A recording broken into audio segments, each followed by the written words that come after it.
So welcome to my channel, Next Page Adventure. My name is Danielle. So I'm trying to read 100 books and lose 100 pounds this year.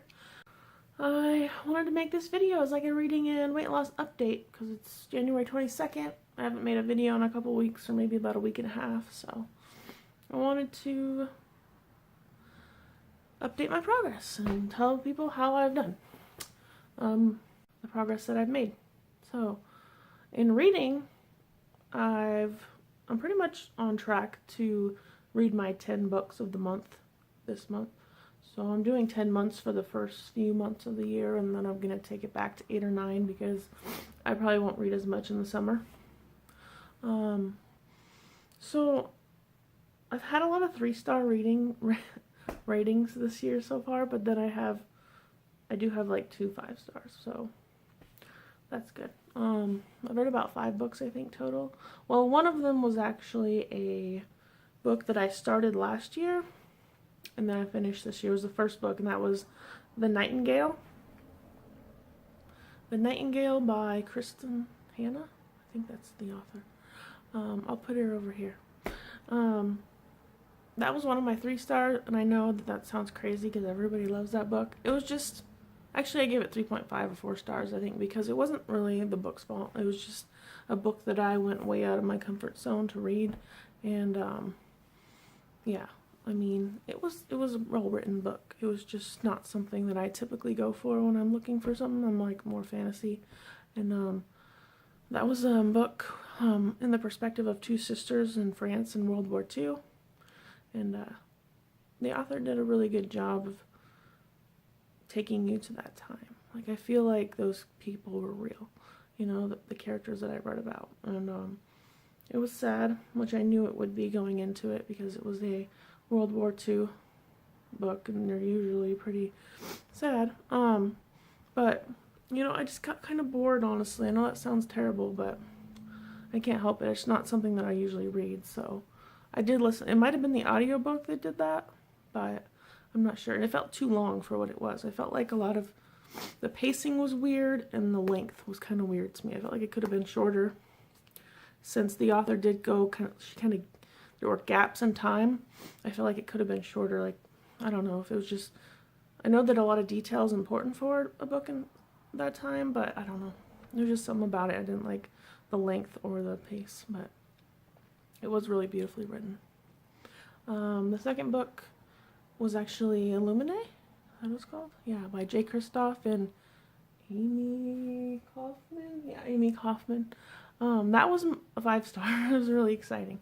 I didn't think I was going to like it that much, but it was great. I've never read a book in, like, what do they call it? Like, multimedia format. But it was about probably about 10% into the book I really got into it. At first I was like, I don't know, but then I was just like, wow. It was really exciting. I don't know if all sci-fi is like that because I don't read it often, but that one was super exciting, and I recommend that book to anyone who likes sci-fi and fast-paced kind of adventures. If you want something different, though, like I said, most of the book takes place in the format of text messages, emails, and hacked files and surveillance footage. It's really fun. And then this crazy AI. I don't know. I don't want to give too much away because it was such a good book. But yeah, that's Obsidio. No, it's not. That's the third one. Liene by J. Kristoff and Amy Kaufman. I'm way too close to my camera. But and then I finished. Where is it? And then I finished both Shallow Graves, which was these 2 books I was already in the middle of last year. I hadn't finished them. And this is Storm Dancer by J. Kristoff as well. So I gave both of these books 3.5 stars.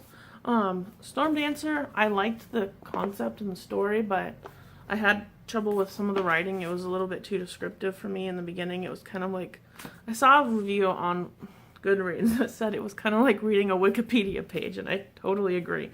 Like the first 6 or 7 chapters, I don't know, but it was hard to get into, but once I was into it, I got really into it, and then the ending, there was like, I don't know if it's because I I read it with a big gap in the middle. Like I took like 3 or 4 months off the book and stopped reading it. So I don't know if that's why the ending felt so weird to me. Like, I'm not gonna say the ending, like the second half of the book was just like, I didn't realize there were 2 male kind of love interests in this book until the second one showed up, and I'm like, wait a second, I thought that other guy was him.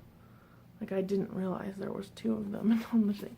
I don't know, it was just, the ending was kind of different. I don't know, the whole world of J. Kristoff, I don't like his world. I know that's messed up. I just don't like the world he created for this book. I do love the idea of Japanese steampunk. I just don't think he pulled it off very well, to be honest. I don't know why.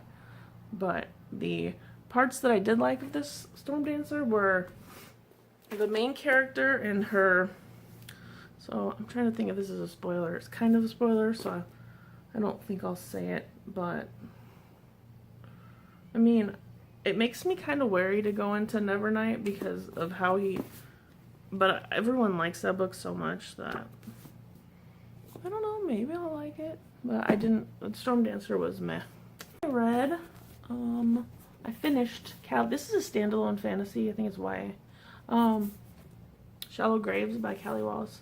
I had mentioned in my TBR that I probably wasn't going to rate this very high because I don't think it should have been a standalone.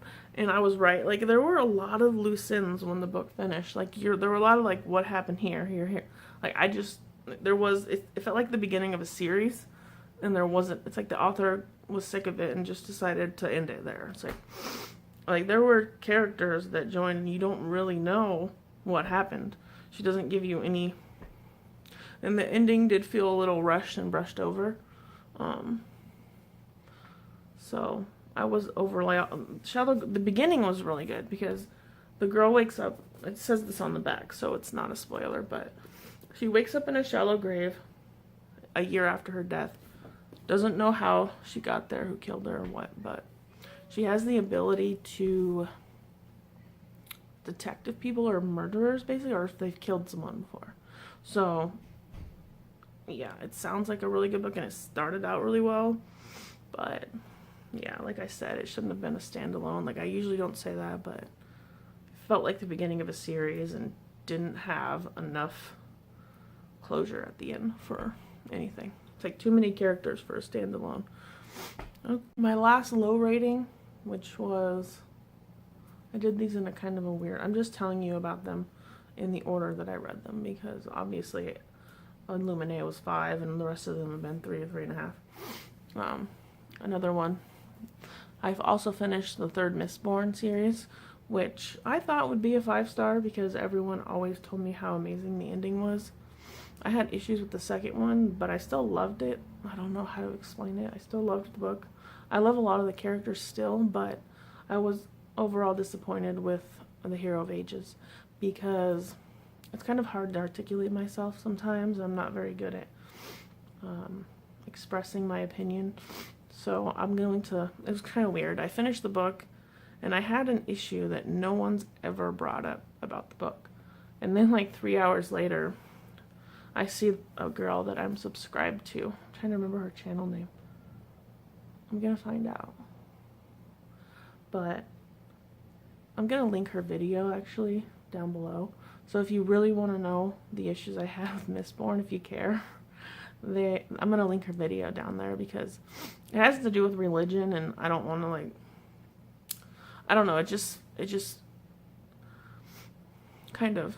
She's really good at explaining the major issue that I had about it, and I'm like, that was my problem with it as well. So, and there was just this one character in the book that was always struggling with which religion is real, and he originally started offering religions to people to try and help them. Maybe this religion will work for you, and then he had a crisis, and then, you know, he started questioning it, and then I don't really like how the book ended up where I don't want to give any spoilers away because, but if you care, just go watch her video. I wish I could remember her username. She's way more articulate than I am, so she'll be able to explain it. She explains it really well. So yeah. Now I'm going to talk. That was it. That's all the books I've read. I'm in the middle of King of Thorns by Mark Lawrence, and it's a little slow. I'm not enjoying it as much as I did Prince of Thorns, but a lot of people say it's better than Prince of Thorns because of the last half, so maybe that's when it's going to pick up a little bit. And then I'm also almost finished with Six of Crows by Leigh Bardugo, which takes place in the Grisha universe, which I'm enjoying Six of Crows a lot more than I enjoyed the Grisha series so far. And at first I was like, I don't know, but I really like the characters more, I think, is what it is. The group of characters in this book are a lot less annoying to me than the characters, most of the characters in the Grisha universe. And I'm like 2 hours. I'm listening to the audiobook and I only have like 2 hours left. So I was gonna wait to film this so I could talk about that book because I really did enjoy. I'm really enjoying it. I'm just not sure what I don't know what to expect for the last 2 hours. I really don't. So yeah. And then I'm still in the middle of Lord of the Flies that my mom recommended to me, and I did decide to DNF this book that I got with a fancy electrical tape holding on the cover, Clan of the Cave Bear. It was just, I think it's too dated for me, and it's this one, if I can describe any book like a Wikipedia page, it's this book. Like, it's bad. I don't know. So I'm not going to finish that one. So my dad loses this month. That's the one he recommended to me. So, but I think he was just trying not to recommend Stephen King because I'm not a huge fan of Stephen King. But I told him, go ahead. It's not that I'm not a fan of Stephen King. I just don't know what to read, you know, and the things that I have I didn't care for. And a lot of the times I've watched movies that were based on his books that I didn't like at all. So 2 more interesting things. So anyway, yeah, so something exciting is that I have lost, so I started my weight loss journey on the 1st, but I wasn't really all that good with it until about the 7th. So I don't know if I lost any weight in those 7 days because I didn't want to know because I wasn't perfect. I'd only incorporated a few changes into my diet and I hadn't really done any exercise. But I got on the scale a couple times this week and I'm watching myself melt and it's awesome. So I always lose a lot in the first few weeks that I diet and exercise because I guess a lot of it's water weight too and stuff like that. But so I was 282 or 281, I can't remember. Might have to go back to my other video. But now I'm 269. So that's like a lot of weight in, it's like what, 12 pounds? At least, I'm going to say 12 pounds because I really don't know if it was 2 or 13. I don't really remember exactly what I was on the 1st. But, and I know that I drastically change what I eat when I really get down to it, and I've really pretty much cut all the things that I should. Like, I haven't been drinking soda at all, which is a huge change for me because I drink a lot of freaking soda when I'm not dieting. Like, and then I cut chips. I think I've had chips once this month. It's the 22nd, so, and I only had a couple. And then I've cut most sweets. Like, I've been putting creamer in my coffee, and that's the biggest. Probably be dropping weight pretty quickly. And then I haven't incorporated a whole lot of exercise yet either. Most of this weight is just from eating healthier, eating more vegetables, less carbs, stuff like that. Staying within, you know, not overeating. 'Cause, you know, if there's a bag of chips in the house, I'm the type of person who will eat them in one sitting or 2. You know, they'll be gone within 3 hours because it's just no. But it's the same thing for like soda. If soda's easily accessible to me, that's why I got so big. It's like soda and chips because there's like that salty and then you want the sweet to wash it down. Salty, sweet. It's like, I don't know. I'm bad. But yeah, so that's my news. Since I did lose about 12 to 13 pounds, I'm really not sure. I mentioned before that I'm going to be getting myself one book for every 5 pounds that I lose. So I always look at the wrong end of my camera, like when I'm filming these, and I apologize for that. So I did want to get one book as well for every month that I make 10 books. But like I said, I don't want to buy any books till about 2 or 3 months after. So I'm not going to buy any books till like April maybe. So I'm just going to keep adding all the weight I lose up, and then I'll add one book per. So if I say I'm consistently losing, 10 to 15 pounds the first 2 months, then, I'll get 3 books a month. But I know it's going to start slowing down now that I've lost all that water weight, but I am going to start incorporating exercise. So it might be pretty quick. Anyway, that's all I have to say for the day. Thank you for watching. I'll be posting a favorites of 2018. I know I said I was going to do that last time, and I decided I wasn't going to do it at all because I didn't read a lot last year. I read like 25 books, but now I want to do it. I don't know. So yeah, I'm going to post that tomorrow. So I'm going to make it now. So I'm going to have the same clothes on as I have today, but I'm going to post it tomorrow. Okay, thank you for watching. Have a nice day. Bye-bye.